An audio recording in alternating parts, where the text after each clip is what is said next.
This is episode 125 of Off Script with Trish Close, intimate interviews with interesting people. And joining me today via Skype, I have Julia Collin Davison. Hello, Julia. Hello, so nice to see you. Nice to see you. You're joining us from right outside of Boston, Massachusetts. You just showed us outside. It's snowy and cold there today. Yep, and a little gray. And a lot gray. Man, that is my kind of weather. I love that kind of weather. You are a chef. You are on a good day. Co-host of America's Test Kitchen, right? Okay.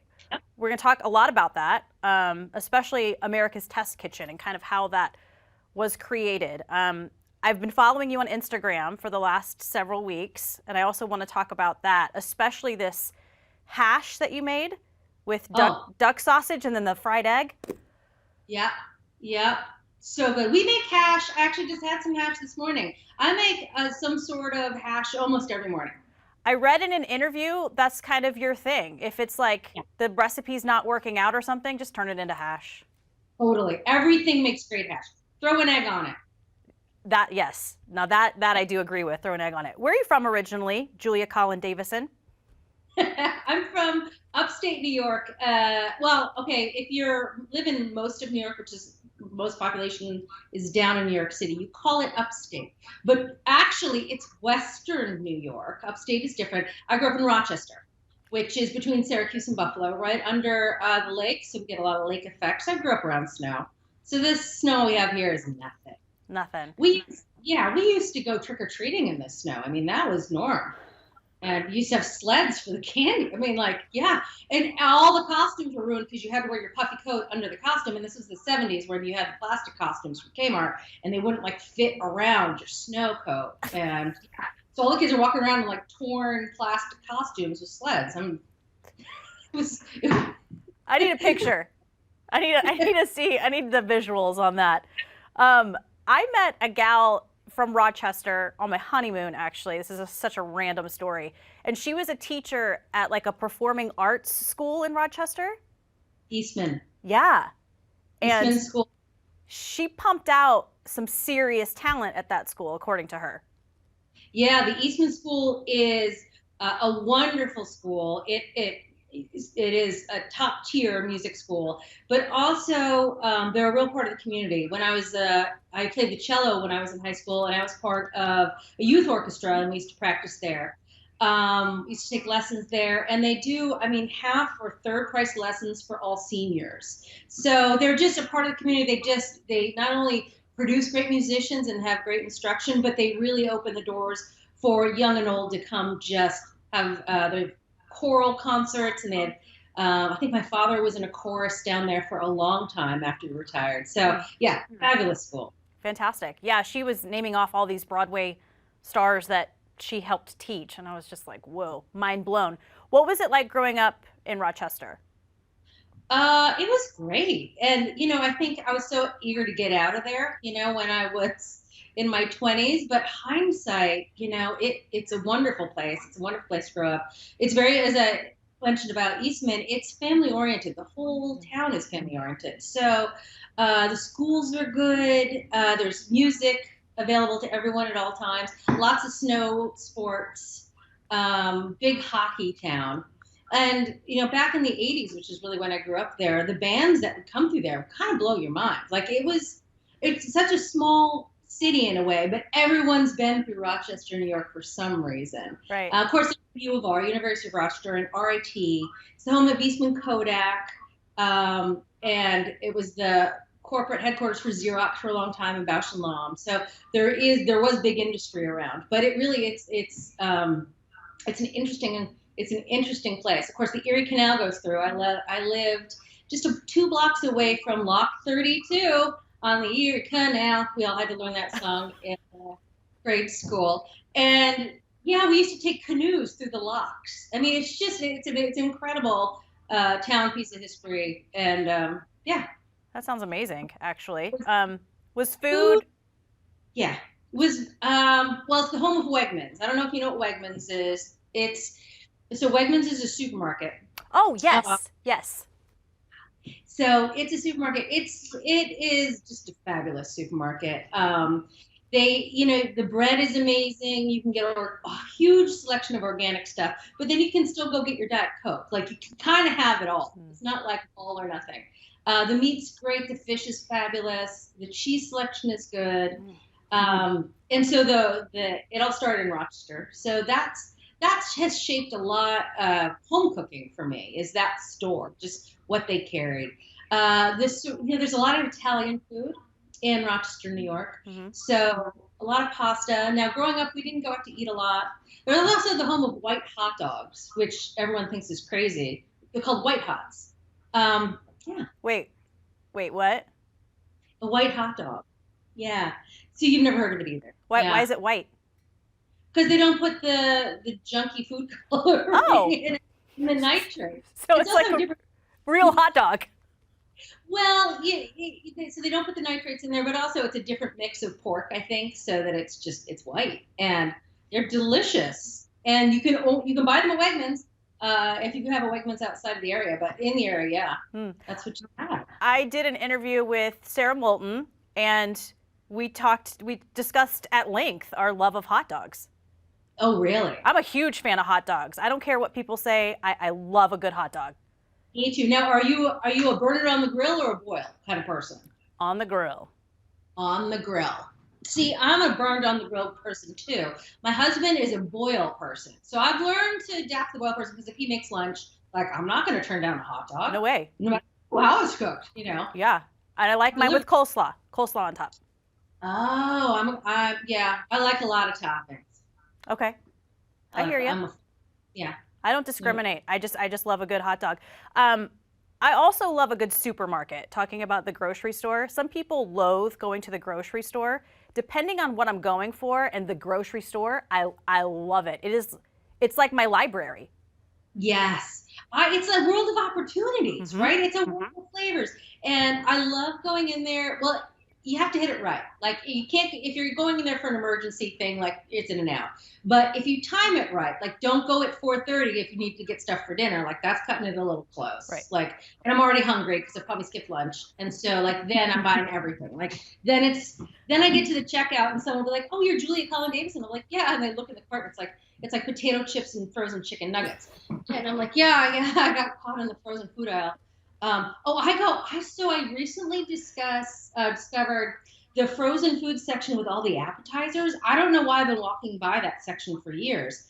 And I think it's just being home and COVID and, just wanting to live with some food. I'm all in on the crab rangoon, the egg rolls, the pierogies. We got these stuffed scallops that they make around here. Whoa.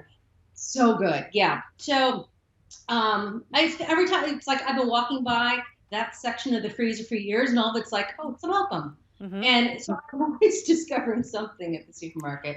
People ask for advice at the supermarket, before I know it, I'm turning around and giving a lecture on apples for pie, Right.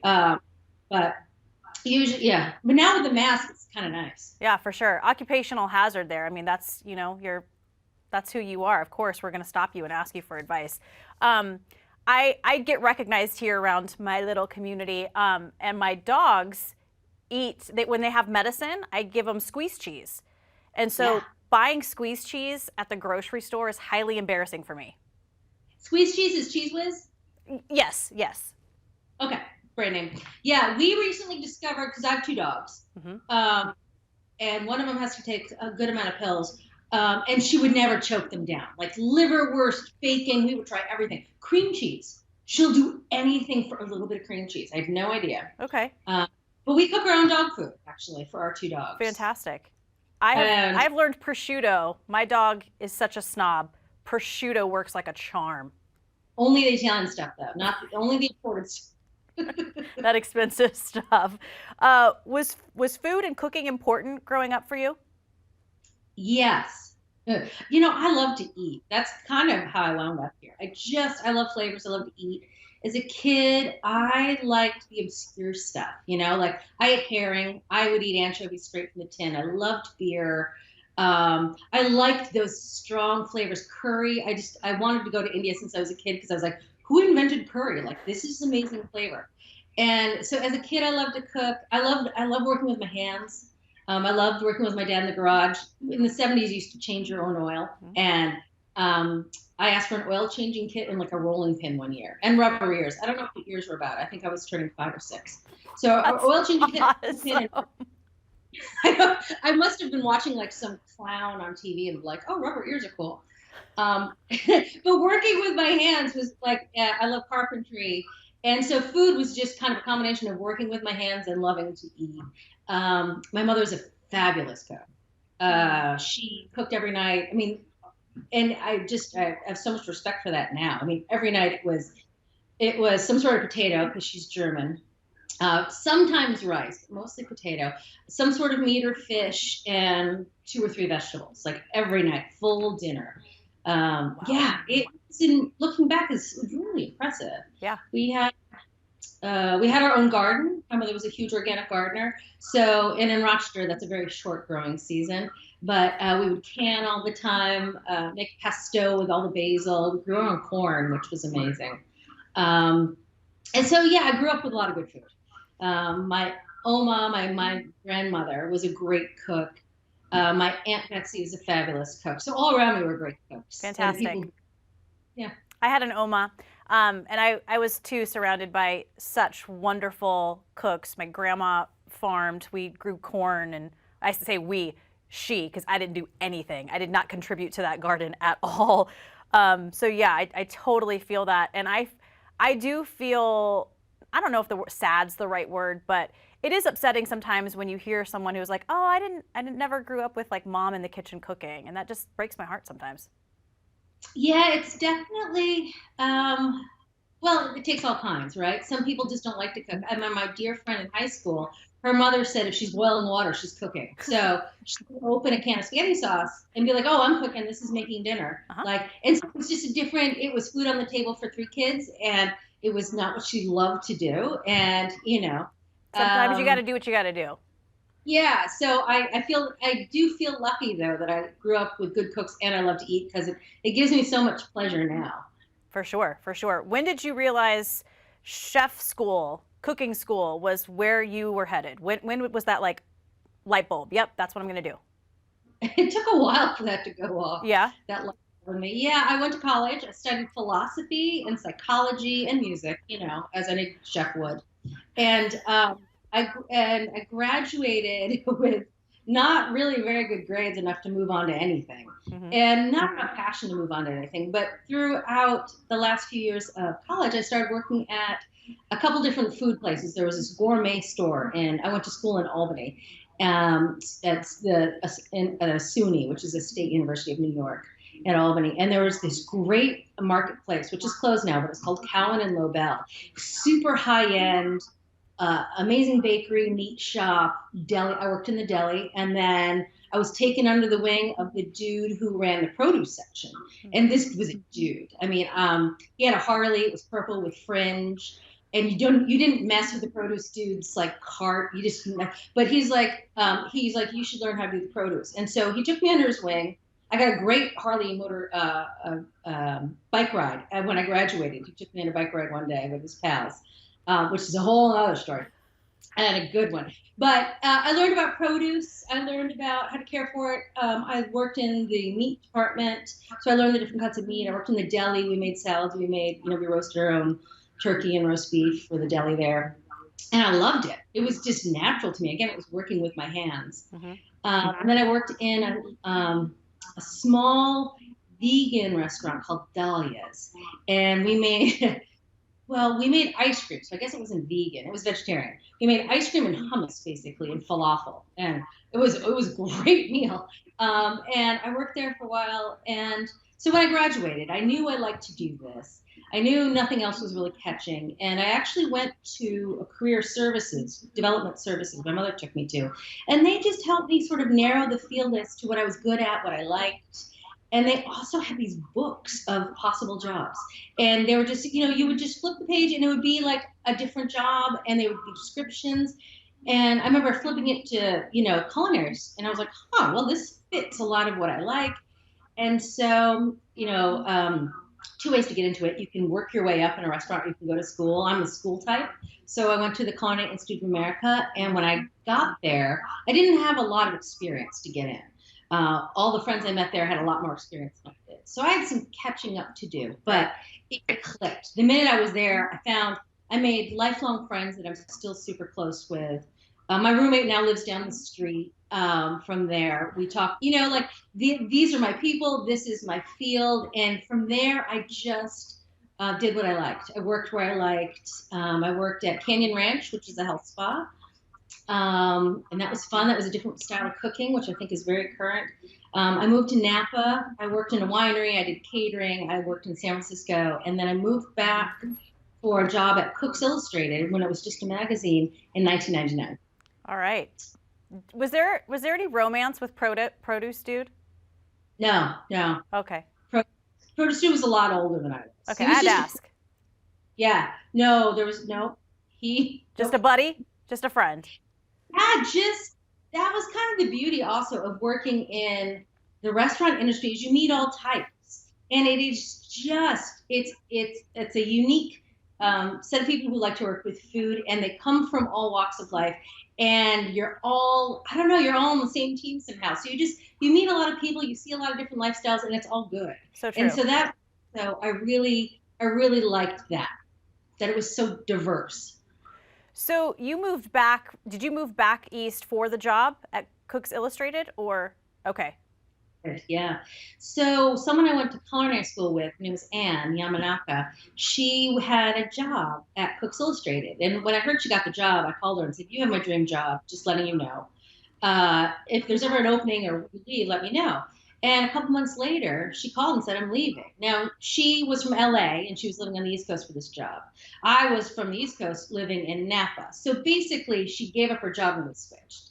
And I was like, I scooted right in there before the company blew up. I mean, nowadays to get a job there, you have to jump through so many hoops. Right. You have to do these cooking practicals. You have to write articles. You have multiple interviews. I mean, I went and hung out for like half a day and rolled out some pie dough. They're like, yeah, cool, you're hired. But isn't that, do you look back at that though and just think right place, right time, or it was like destiny, or it's like, yep, that's exactly what I was supposed to do in that moment? Yeah, all of it, all of it. Luck, circumstances were in my favor. I was writing, and just that I knew someone who had the job, and I could call and be like, you have my ultimate job. Like, let me know if there's an in.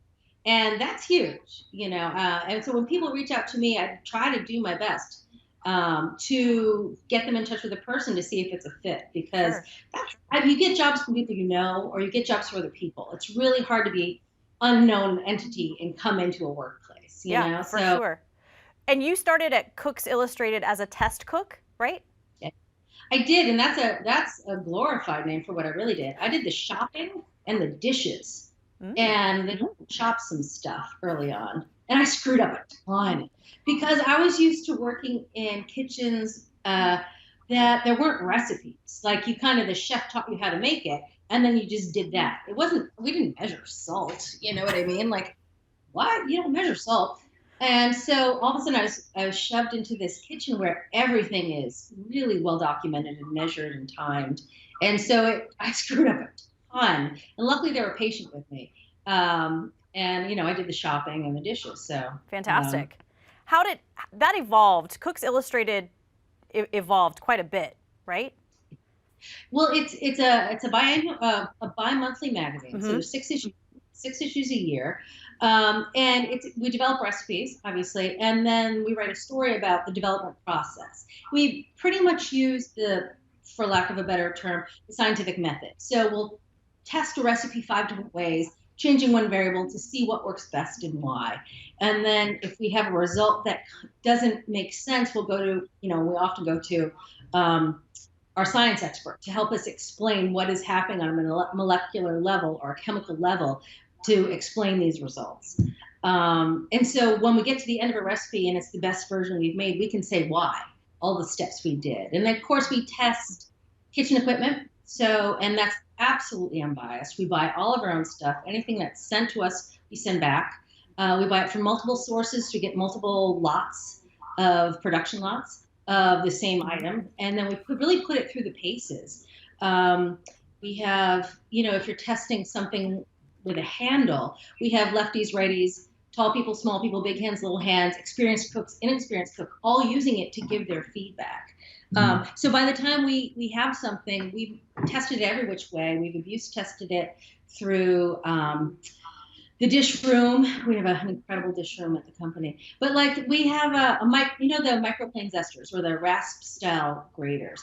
We were testing them because I won't go into the whole depth history of a zester, but the way we tested their durability is we took these things and we used them and we ran them through the dishwasher like a dozen times. And we used them again through the dishwasher. And then we plunged it in and out of a full crock of utensils. It's like 20 times. We did this over and over, like it just abused the heck out of it. So by the time we get to a winner, we can honestly say this is worth the money. And so people love that about us. And of course, we take no advertising. Right. So it's our honor. The testing the recipes is fantastically nerdy. How fun.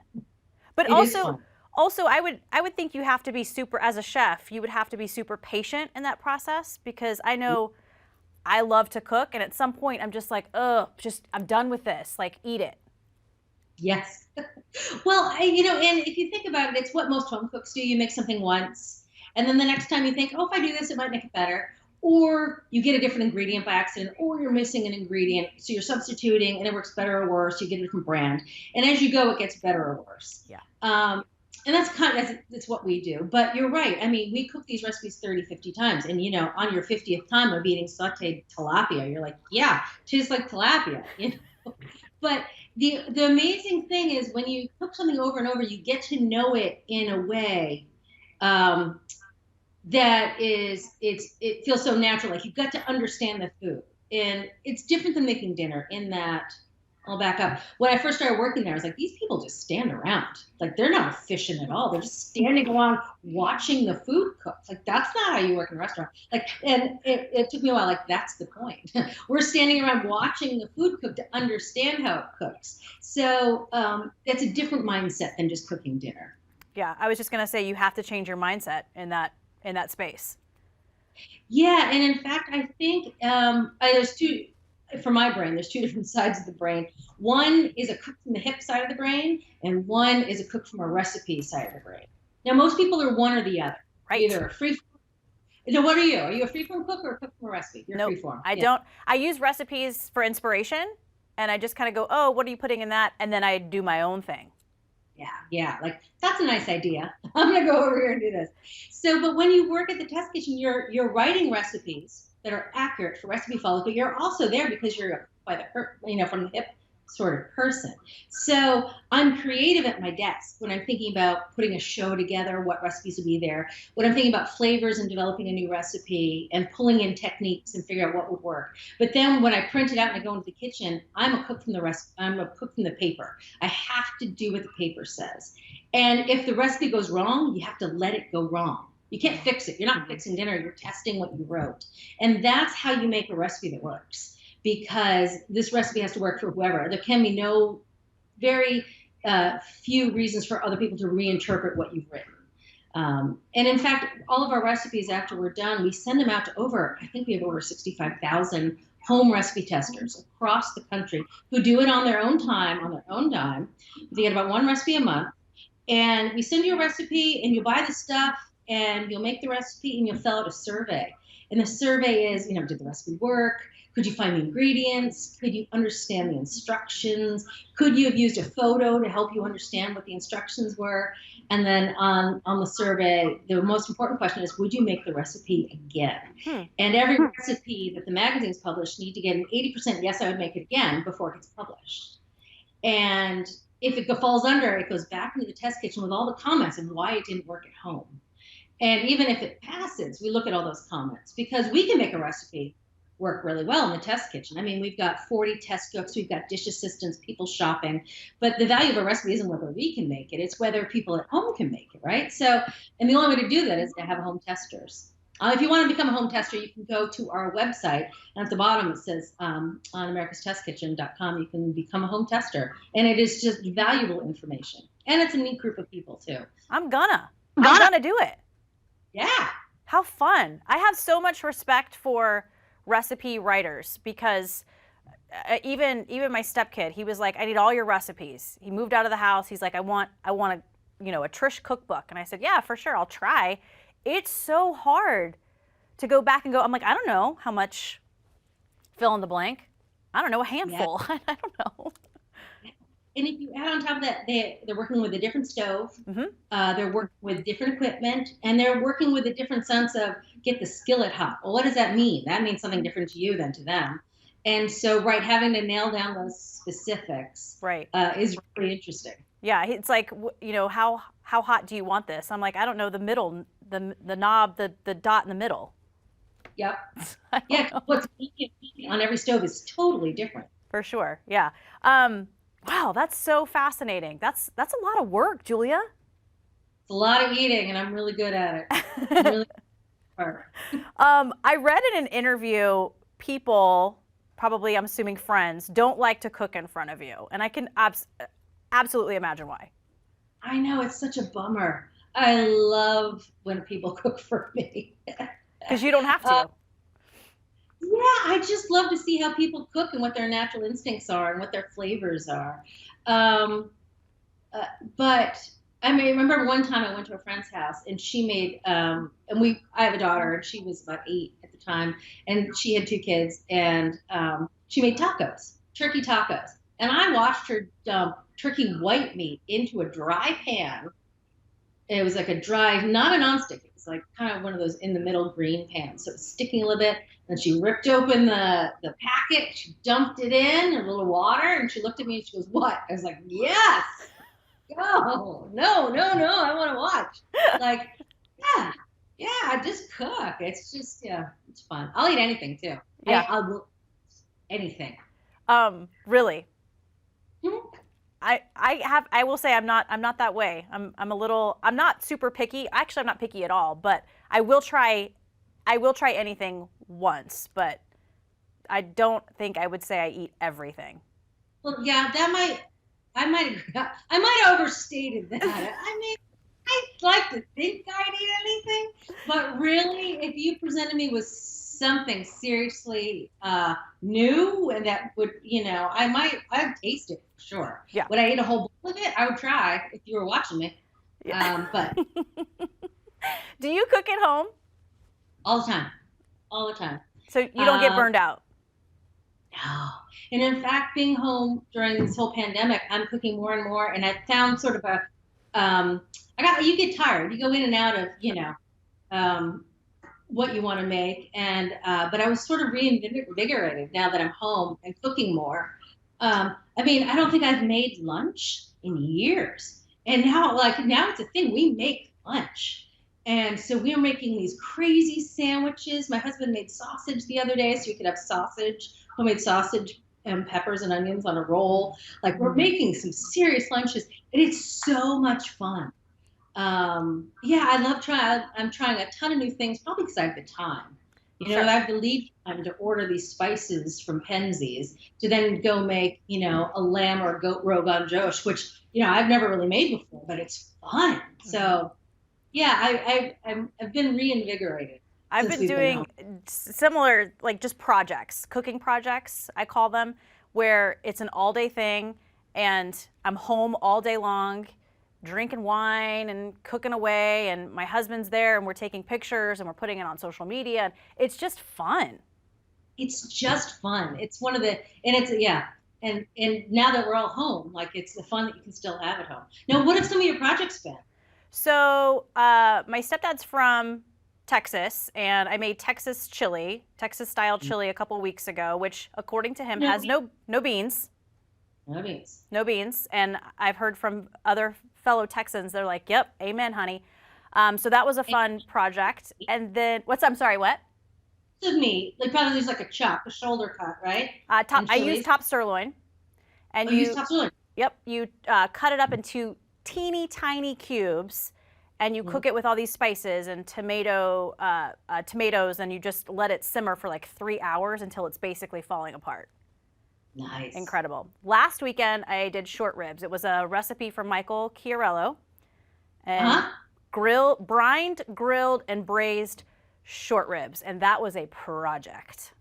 Brined short ribs. I've never heard of anyone brining a short rib before. Same. Because it's so marbled and fatty. Right. But it must have tasted great. It was really good.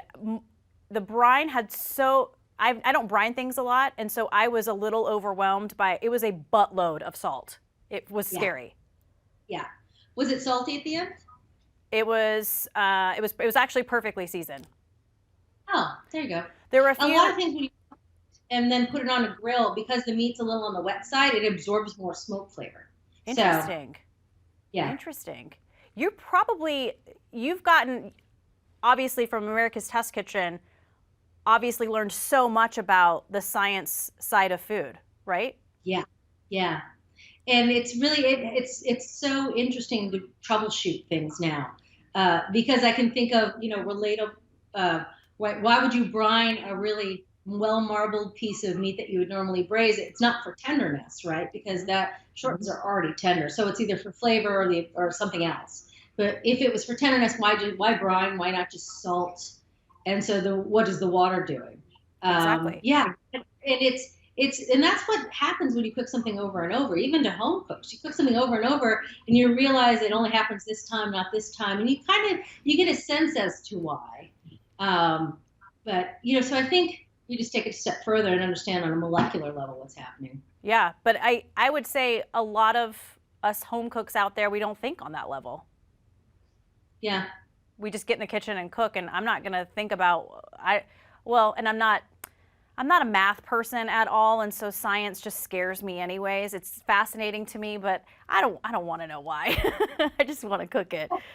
You're also not a follow the recipe kind of person either. And so that is that other mindset. If you're kind of cooking from the hip, if you just, a little bit of why the brining does what it does, you don't need to understand it on a deeper level. But a lot of people who follow the recipes also like knowing the nitty gritty reasons why for every step. So you're a different kind of cook than that other kind. But that's why America's Test Kitchen is so popular and so successful, because there are so many people out there like, why is it doing this?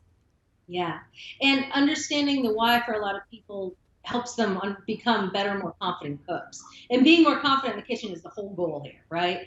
So what have you found? I love asking chefs this question. For home cooks, what are some of the main mistakes we make? What are we doing wrong? Yeah. Not temping things. An instant read thermometer, key piece of equipment. Our winner, now any instant read thermometer you have, any digital thermometer is good. There are some great ones out there. They're on our website. They can cost anywhere from $30 to $100 by this one brand, which is, I'm blanking on the name of the brand. It'll come to me. Thermapen. That's the name of the brand. Thermapen. There's Thermapen, which is $100, and Thermopop, which is $30. But once you start temping things, once you know the temperature, when you cook bread, that bread should register around 210 before it's done. When you cook chicken white meat, it needs to be 160. Dark meat, 175. Salmon, 145. Pork, 140 to 145.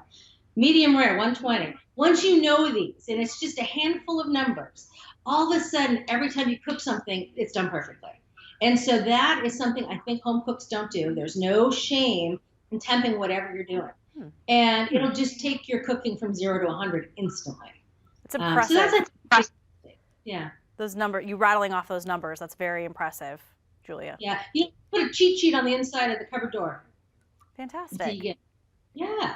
I love that. Do you get I'm sure you get feedback from the show, but what kind of feedback have you gotten in the last several years where you're just like you're making a difference in someone's life? Because when you become confident in the kitchen, as you just said, it really is a game changer. Yeah. A couple different ways. One, we find that our instructions are so well written that it's really easy for people with different learning styles to follow along and learn how to cook. So, and there's a lot of that I hear that is really hits my heart. There's a lot of couples who meet over cooking. using our recipes. So went on a date. They both like America's Test Kitchen, and then they started just cooking together, and that's how they fell in love. One couple had like an ATK style wedding, which was awesome. We sent a bunch of cookbooks, and a lot of people who are recovering from a variety of physical ailments need a project. And so this has happened over and over. You're learning how to reuse your hand. You're learning how to move your body around, and cooking is a great way to rehab yourself. And so we have a lot of people who come visit us and just say, you helped me get back on my feet, literally, and find joy in a way that I hadn't done before. Because these people, if you're working on a job and you get injured, suddenly you're homebound and they've never cooked before. But suddenly they're getting more confident in the kitchen as they're rehabbing and using their brain and their muscles. And so those are the three stories that just always hit me. Yeah, that's so lovely. That's so lovely. Do you consider yourself more of a cook or a baker? Cook, absolutely. I bake, but man, baking requires patience. Yeah, give me a hot skillet any day over a cake pan. Yeah. Also, I don't care for sweets. Do not care for cake. Do not care for cupcakes. Do not care for cinnamon rolls, sticky buns. Like, I like a good cookie every now and again, and sometimes a good tart with some good fruit. But beyond that, no. I also don't care for this stuff. Yeah. So that's another thing. I'm the same way, and I had this discussion with Sarah Moulton, and she said that's kind of it. If you're not geared toward, if that's not your motivation, sweets aren't. I don't want to bake sweets because I don't like to eat them. So I'm gonna be a cook. Yeah. Yeah, and bakers are traditionally follow the recipe kind of people because you can't tweak it as it goes. You put it in the oven and it's gone. You know what I mean? You can't steer it back on the rails if it goes off. So it's a different part of the brain. Yeah, my husband, I was telling him about you last night, and in that interview that I was reading, it said, I go, yeah, she doesn't like cake, and he's huge sweet tooth, and he said, I don't think you can trust her. He's not wrong. And I agree with you. Don't make brownies from scratch. There are lovely boxed brownies that you can just whip up with eggs and vegetable oil, and they're delicious. Ghirardelli brownie box every day. Yes. That is the one. I love it. Yep. I'll make the raspberry sauce. That's cool. But I'm not making the brownies. No way. That's like my favorite dessert is brownies with vanilla ice cream and raspberry sauce. Yum. Like that's what, if I have company, that's what you get. So we have recently hooked on what's it called? Avogado. So vanilla ice cream with espresso and whipped cream, and then I like to throw in chunks of brownies with the ice cream. Ooh. My mother taught me this dessert where you take ice cream, good small thing of ice cream, and you pour a little brandy over it, and then you sprinkle with instant espresso. I know. It's so good. It is no work involved. Wow. There's a local winery here that does the Avogado, but they also do ice cream with port poured over it. It's delicious. Yeah. It's fantastic. I like it. Talking about testing recipes, I gotta know, and I know they've happened, major faux pas in the kitchen where you guys were just like, holy, why, what just happened? Yeah.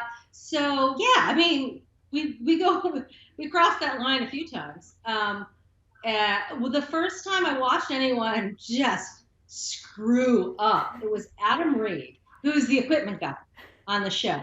He used to develop recipes, and one time he wanted to know if you could make roux for gumbo in the microwave. You can't. You shouldn't. Let's just start there. So he had Pyrex with the fat and the flour in the microwave for a while. Like, it was a dark roux. And he took that sucker out and he put that Pyrex on a counter, and there must have been a little water on that counter, and it was just bullets of hot roux and shards of glass everywhere. It was like a gun was going off. We're like, yeah, so that's not a good plan. Oh my! That hurt my stomach a little bit. The second time I watched something really go wrong was this poor guy who he was asked to make a fudge recipe, a true fudge, but which is making candy, and you need a thermometer. But he was asked to do it without it. So the poor guy, you can't accurately judge when fudge is done without using a thermometer. He made hundreds of batches of fudge. He got rotator cuff issues. He quit shortly thereafter, and we never published the rest. I was just like, oh, dude, throw in the towel on the fudge. He's like, I got it. Great freelances. He didn't hate us, but that's yeah, good. that was bad. I think it was on Instagram, your co-host, Bridget, putting a pizza in. You know what I'm talking about? Oh, yeah. Was that? Oh, yeah. Go ahead. Yeah, that was maybe 8-10 years ago, right? But so she was making pizza, and it's this fabulous pizza recipe where you let the dough rest overnight and develops all these great flavors. And under the lights, it's really sticky and hot. So if you're icing a cake or working buttercream or working with yeast dough that can get sticky, you got to move kind of fast. And so she was assembling the pizza on the wooden pizza peel and using a lot of cornmeal because she didn't want it to stick. And she was told to really jam it in there to make sure it didn't stick under the hot lights. So she did. She used all the cornmeal and she jammed it in there. And she used so much cornmeal, you could see the pizza just like continue to slide into the stone and then off the stone in the back. And we had the convection on, which is this big fan. So all the cheese and sauce went into the fan in the convection. That oven smelled like pizza for years after that. It was so funny. With a whole, we had to shut down production for a good hour while we scrubbed that oven off. That was pretty much the only oven on set, so you could get the cameras into. I was going to ask who cleaned that oven. Wasn't me. She, Brit is pretty accident prone, and usually, quite frankly, it's my fault.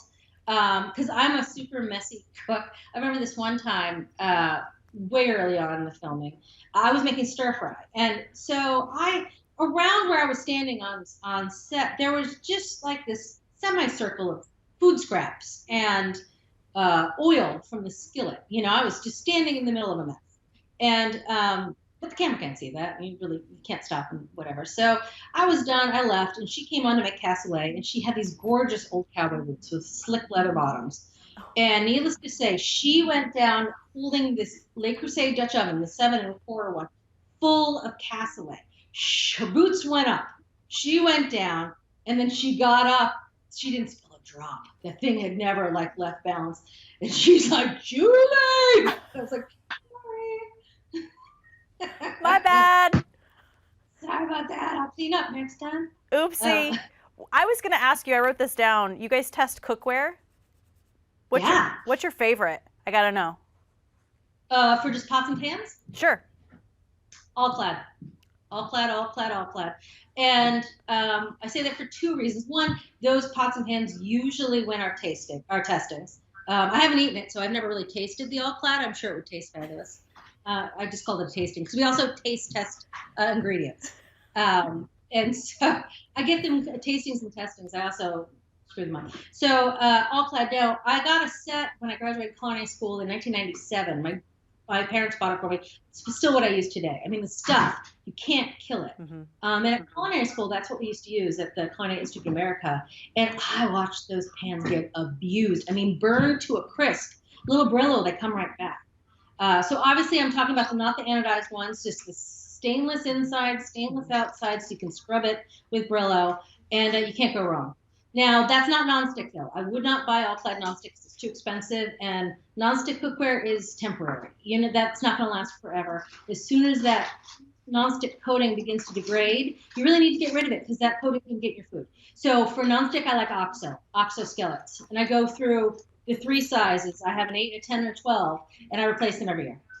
Wow. But they're the OXO, they hold up. The coating is good. I think up to 450 in the oven, even though I don't really do it. The handles can go in the oven, and they're just sturdy. Okay. So, I'm a huge fan of Le Creuset. Huge. Yes. It's just such a good product. Yes. Well, and they stand by their product. I mean, if something goes wrong, and you send it to them, they'll fix it or send you a new one. Like, it is such a great product. And if you're getting a Dutch oven, buy it once, buy it right. So I agree. Although I love all clad Dutch ovens and I have 2 of them, the Le Creuset sits on my stove all the time because it's too heavy to put away too. But I have a tiny kitchen, Right. and it's a cool color because that's the other thing about Le Creuset. It's like a rainbow of color options, which is so fun. Tell me about it. Oh man, I am such a kitchen stuff whore. Like I want all the pans. I want all the wine glasses. Anytime I see something, my husband's like, "Where's that going to go?" And I'm like, "Oh, I will find a place for it." Yeah, I mean, I love the stuff too. My kitchen's tiny. And so what stays up here is just the daily stuff. But I have racks in the basement of equipment, funky pans, the stuff that you only use once in a while. But when it comes to pots and pans, I'm all in. The more the merrier. When it comes to gadgets, I'm minimalist. I don't like lots of little gadgets. Just mucking up my drawers. Yeah. Like, I have what I like, and it really has to be a good gadget for me to bring it, like to make room for it in the drawer. Okay, so what's in your gadget drawer then? I don't know. You want to go see? Yeah, let's go. Yeah, field trip. Field trip. All right. So here. All right. This is I'm super about to fun. see all my dishes. Okay. I won't judge. I will not judge. Yeah. So they're all the dishes from this morning's hash. All the cupboards are open. All right. Can I just say I love your sink? Oh. Look at that, people. That faucet is by Kohler. They're a sponsor of our show. Yay! Hey, Kohler, Wisconsin. All right, so here's the gadget drawer. Okay. All right, what do we got in here? 1 million pairs of scissors, because scissors have legs in my house. They just walk away. So I have a zillion pairs of scissors. Can opener. Let's see. Oh, yes. So this poultry shears. Do you have poultry shears? I do not. Oh. For cutting up a whole chicken? Yeah, taking the backbone out, cutting wings. Oh. Okay. Okay, so poultry shears. They are insanely sharp. And yeah, I buy whole chickens and cut them up all the time, and then I save the parts to make stock. So yeah, these are crucial. All right. Oh, garlic press. So I know how chefs say, oh, you should always mince your garlic. No, I use a garlic press. I'm just a press kind of person. Okay. A zillion fillers because I go through a handful a day. Oh, my mermaid bottle opener. Everyone needs one of these.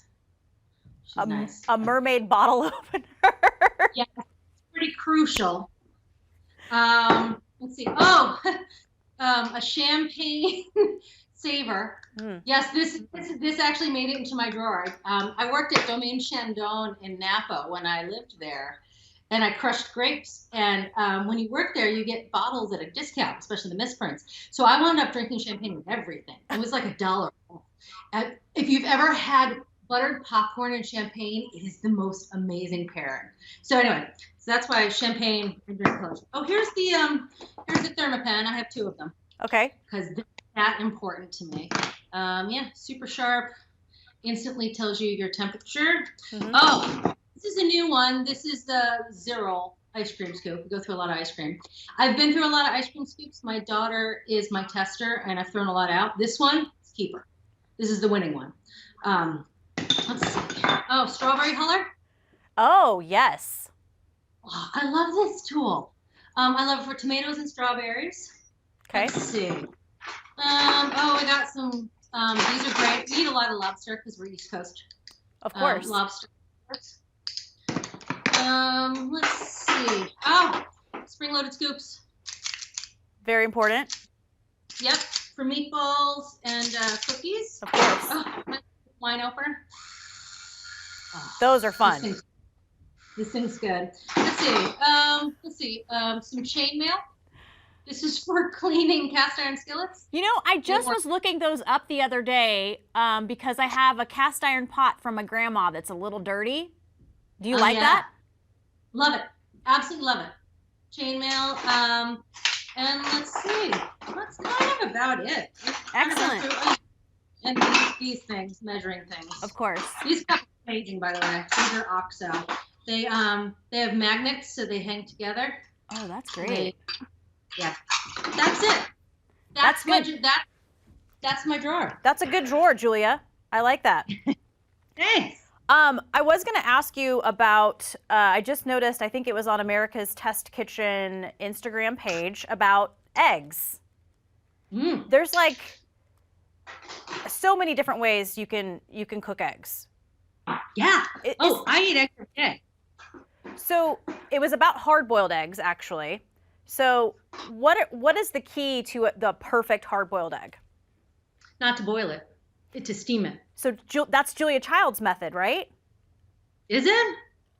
She steams right? I'm almost positive. I can look it up. But Sarah Moulton told me Julia Child she never boiled her eggs for hard-boiled eggs. Oh, well, that's good to know, because that's our preferred method too. And the woman who developed our hard-cooked egg recipe, she tried every method in the book. She candled her own eggs in the bathroom with a flashlight at work. Like, she got to the science of egg cookery. And steaming eggs, whether you have a steamer basket or not, steamer basket makes it easier. 13 minutes. Bring the water to a steam. Add cold large eggs from the fridge. This timing is for large eggs that are cold from the fridge. Add them 13 minutes. Wow. And then plunge them into ice water. Leave them there for 5 minutes. And then not only are they perfectly cooked, but the shells fall off. Absolutely. You look at them and the shells fall off. So, and that's and that's because that's the highest temperature you can cook eggs at. So has anyone ever told you should do stand-up? No. Bridget, yes. Me, no. You're so funny. Aw, you're nice. I feel like I've just been giggling this entire interview. So unprofessional. We will wrap up because I don't want to steal all of your time today. But before we get to my final 3 questions, what's for dinner tonight? Oh, well, this is one of those things. I'm making lamb loin chops because they had them at the store and they looked amazing. But I don't think my daughter's going to like them. And plus, they're kind of expensive. So she'll have a little. But for her, I'm making chicken teriyaki skewers. Yum. How old's your daughter? So, yeah, she's 12. Okay. And we have a rule. She has to try anything once. But, I'm not going to make her. And we've had a couple nights in a row of not her favorite food. So I'm feeling kind of bad. Gotcha. She's like, thanks for making this. And she doesn't complain. She's a good kid. But so I'm making a little something for her tonight so that she'll have a nice dinner. I have nightmares from when I was probably about 8 or 12, sitting at the kitchen table, and I couldn't leave until I finished the hamburger, and I hated hamburgers as a kid. Weird, yes, right? Me too. Yeah. I remember the same thing happened to me. We were at the picnic table outside, and my mother looked over, and the burger was gone. And she's like, "What'd you do?" I was like, "I ate it." And she looked under the table, and there was the burger. She's like, "Really? You tried salt for that?" I was like, "I don't know, maybe." Yeah, hated hamburgers as a kid. What was it? Well, also my mother never believed in hamburger buns, so you were lucky if you got a piece of bread to go with it. Like, it was just burger on a plate. And it was always overcooked.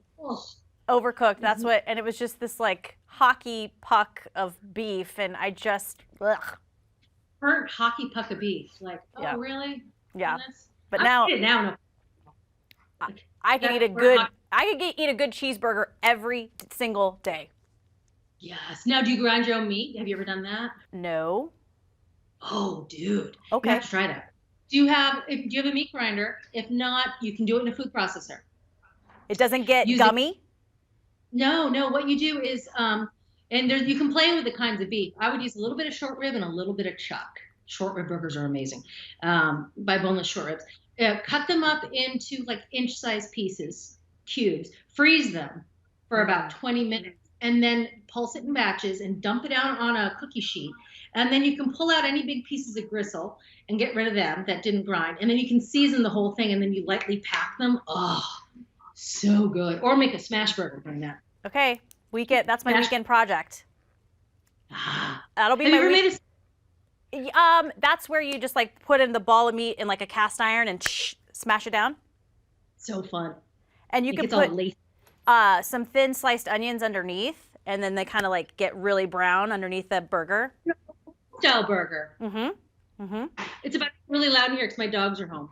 Oh, it's all good. It's all good. We will get to the final 3, but that will be my weekend project, and I'm going to tag you in it on Instagram, and it's your idea. Please do. I will. All right, final 3, Julia Collin Davison. Best advice you've ever been given? That advice comes from my mother, who, and it works for me every time. And the advice is when things go wrong, no matter what kind of wrong, put your head down and get back to work. Every time things go wrong, I think of that and I put my head down and get back to work, and things iron themselves out and I'm working. So that's my favorite advice. That's really come in handy for America's Test Kitchen, I bet. Yeah, exactly. Exactly. What's your happy place? My happy place. Is it bad to say the shower? No, not at all.